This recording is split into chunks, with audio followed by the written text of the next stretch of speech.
Foundation पारां हाँ साईं, महिरबानी अलमहरान फाउंडेशन के हवाले से हिते खोड़ सारा मेला लगा आहिनि ऐं सम्झा तो ही चौथो मेलो लगे तो पियो।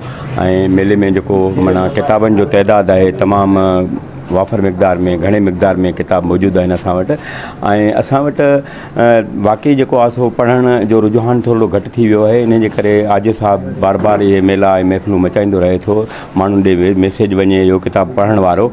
ऐं असां कोशिशि कंदासीं हिन लाइब्रेरी जे माना संगत जे मेंबरनि जे हिसाब सां ऐं संदे पाण बि कोशिशि इहा कंदुसि त वधि में वधि जेको आहे सो नौजवाननि खे असां हिन पासे राग़िब कयूं ऐं अचनि किताब पढ़नि। किताब वॾी शइ आहे। किताब पढ़ण सां जेकॾहिं हिकु चकर माण्हू जो इश्क थी थो वञे न, पोइ उहो किताब छॾींदो कोन को। तंहिंजे करे असां इहो बार बार चऊं था त किताब में तव्हां रुॻो हथु विझो ऐं किताब पोइ पाण ई तव्हांखे छिकींदो। पोइ उन में ज़रूरी न आहे त को निसाब को आख़िरी माना हदि आहे। निसाब त पहिरीं आहे, ठीकु आहे, निसाब भले तव्हां पढ़ो, पर निसाब सां गॾोगॾु हीअ जेके असांजा अदबी किताब आहिनि हीअ बि वॾी मायना रखनि था। हिन में तारीख़ हुजे, सियासत हुजे, अदब हुजे, रूमानवी हुजनि,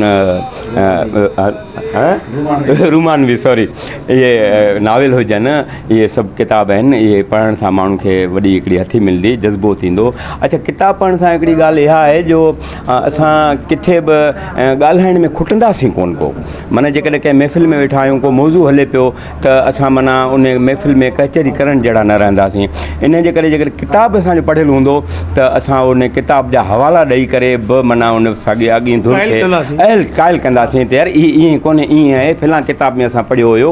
तंहिंजे करे किताब वॾी शइ आहे ऐं असां दोस्तनि खे भरपूर गुज़ारिश कंदासीं ऐं इन प्लेटफॉर्म तां ऐं त किताब वधि में वधि पढ़ो ऐं पढ़ायो दोस्तनि खे। तव्हांजी वॾी महिरबानी, तव्हां बि आयो असांजे इन नंढड़े काज में, ऐं थैंक यू वेरी मच।